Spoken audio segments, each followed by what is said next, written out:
doorway here, which is absent of a door has been removed, and it's now in the possession of our defense attorneys, and it's going to be used in our case to prove that what happened here was nothing more than murder. I'm the deputy chairman of the state of Illinois Black Panther Party, Fred Hampton. And we will work with anybody and form coalition with anybody that has revolution on their mind.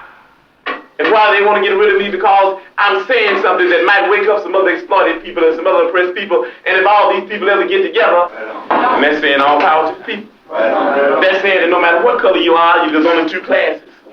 Because this is lower, this is upper. This is the oppressed, this is the oppressor. This is the exploited, this is the exploiter.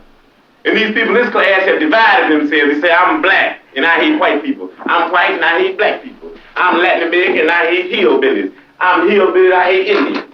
So we fight amongst each other. Everybody in the state of Illinois is going to have to be involved or even around the revolution, because we're going to have one. Before you go to bed tonight, say I am a revolutionary. Make that the last word. In case you don't wake up, then somebody might believe it and you might end up in what they call a revolutionary happy hunting grounds.